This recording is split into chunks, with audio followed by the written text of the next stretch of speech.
rolling. I think it's putting Crossroads as well. Looking at exactly if they can break it down, but Tusum Putrick also rolling in. Camp Cuddle, left side of the map.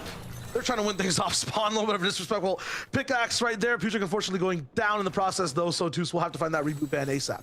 Yeah, and this was a fight that we were really expecting here because there was two teams contesting. Mustache Malabuka going against Gambit and Shmeki. We saw that in Qualifier 2, but we also saw Tusum Putrick going up against Mustache Malabuka in Qualifier 1. So they can't really manage to get anything out of this here. Not at all. What do you do though, Reese, if you're in these situations, the 50-50s, you lose game number 1? Do you stay there for game 2? How does it roll? I mean, it's rough regardless. I mean, you stay, that's your draw spot, you alpha, but the problem is if it keeps happening over and over again, like, I don't know, when you come to those layer games, is there anywhere else you can even land? Yeah, I mean, it's tough. The one cool thing is that, you know, one team will be winning and is not going to be in the game anymore. So in that sense, the map will open up slightly.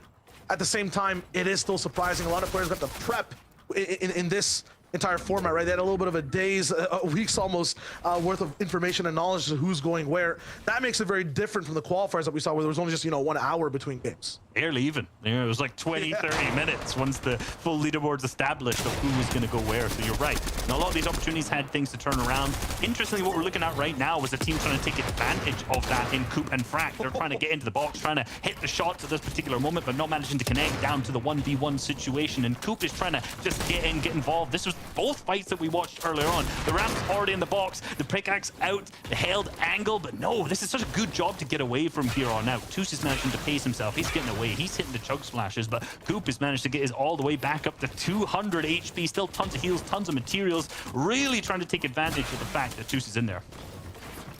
Now finally trapped in towards one of the boxes. He's just kind of setting up this entire perimeter. I'm looking at a castle with a moat of brick all around it, and Tus is kind of just trapped. He's the king of nothing right now but pressure. Coop is doing a really good job of keeping him on his toes, but this is the part where Tus might have a little bit of an advantage. Coop kind of backing off, maybe looking at the mats that he has, or where else can I penetrate these walls. Might give Tus a little bit of breathing room. You don't want to do that at all. You can see now he has 2 boxes to work around from entirely, reclaiming walls on all sides as well. It just takes 1 shot to really flip this fight. Yeah, Coop's doing a great job trying to keep his distance, not get into those builds that Tus has created. He's given himself this space, and this has slowed down the fight a ton. Obviously, he's managed to flip things around and pick up his teammate of Frack. This could be the 1v2 that goes in his favor if he can play this his own way. Yeah, both players, when you look at the match, Tus almost out of brick, only kind of operating on wood. These shots are really doing some damage overall to, you know, attrition on both sides. It's interesting, though, that both players still have tons of chug splashes as well, right? We see 6 in the hands of Tus right now and 2 in the hands of Coop at the same time. So they both have the heals to trade shots if they need to without the materials. But it does seem like Tus is now going to start. I thought I was about to say going to go in the more aggressive play, but no, just as soon as I say that, he's back down. Might be some backseating from Putrick, I'm not sure. He had a little bit of an opening, but that does make Coop to use even more of his materials. I'm checking in at 76 mats though, so he can be here for a long time. He's got the floppers too. This is looking real bad for Tus. He's just a mouse caught inside a trap, but Coop can't seem to just open it up. Yeah, the strategy, because I think this fight's going to go on a while, so I want to tell you what Coop's doing, right? Coop and Frack rotated here from that north side because they were contested off spawn with Say and Chapik. They didn't want to fight. They wanted to come down here because they knew this would mess. There's 3 teams here at the same time, so they knew they could take advantage of that. Pick up an easy fight, but this fight doesn't seem so easy when I'm looking at it right now. Not at all. Take into that no one else is going down. You might be wondering to yourself, where's all the other action? This is the fight. Everyone else is just playing it close to the chest. They want to make it all the way towards endgame reboot round style. Coop, I mean, they're all in. This is just tough. Whoever wins this fight, their teammate comes back too. There's so much on the line, and now we're getting inside into the heels. It seems as though for every wall that Tus places, it's Coop coming in with like, what, 4, 5, 6 builds? There's definitely a little bit of inefficiency from his side. Yeah, you've also got to realize that whoever wins this fight is basically uncontested this side of the map, right? Basically all the players down here have gone down in this engagement right here. Oh, man. So whoever wins this, if it's Coop or if it's Tus, they'll get their teammate back up with probably not too much difficulty. Not at all, and now I think Coop's just done. He does not want to fight inside any builds anymore. Burn them all down. Tus is kind of running away.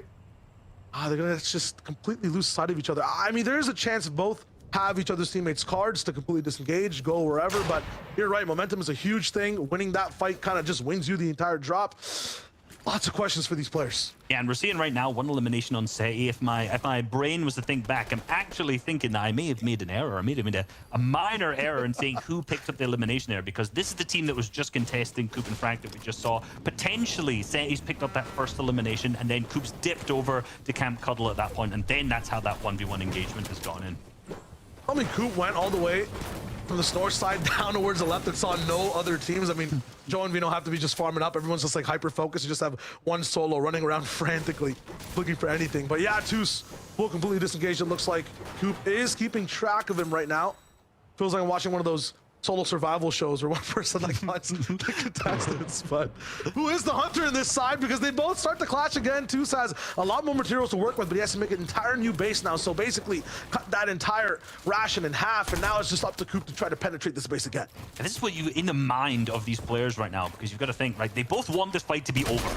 That's fundamentally they want it to be done. They want to be out of here. If they win it or if they disengage, it doesn't matter. They want to be gone from this. The points, I don't want to say it doesn't matter, but it doesn't matter as much as just finishing the fight fast, getting your teammate back into the action, and being able to continue the game. Because right now the game's just slowing down, wasting time, whittling away as these players try to drain their ammo, drain their materials, drain their heals, everything, as that shot starts to trade off yet again. We're seeing the same thing yet again, but hey, Chug splashes at the same time. They managed to go plenty, like I mentioned earlier. Oh! Okay, almost inside the box. You're talking about draining mats and ammo. My mental might be getting drained right now, but so is Coop's HP bar. There goes Toos with a few more shots, but a lot of trades on the HP. This is going to be rough, and now the heals are basically all in.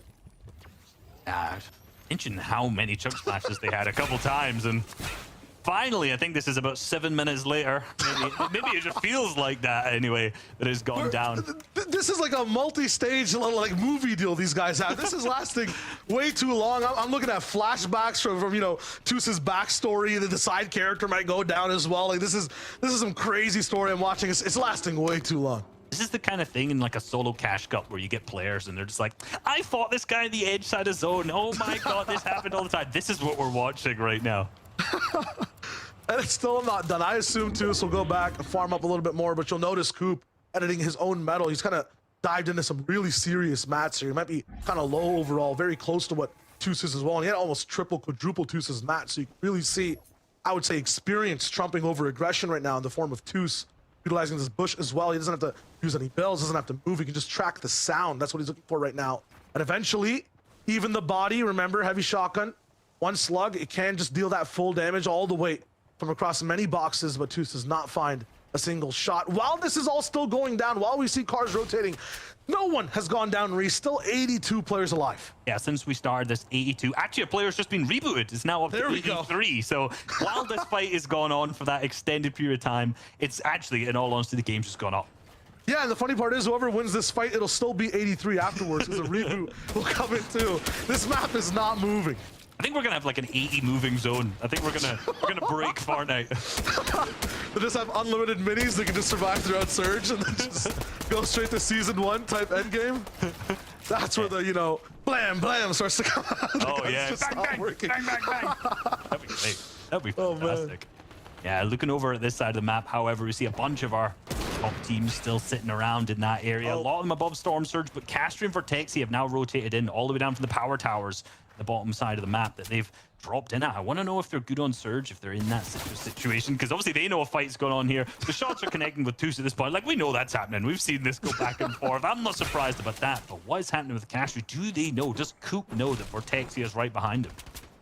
Vortexi doesn't play games either. These guys are not a fan of watching movies. You just have to get in, 5-minute animated short, get out. There's no funny businesses out already. Yeah, Coop, his HP is getting a little bit lower. Vortexi, Castry, that classic pinch is starting to come through, claiming that reboot ban as well. I think these players understand that it's 2 solos now since that ban is boxed up. Nice defense from Vortexi. The spray comes in, and they end the conversation.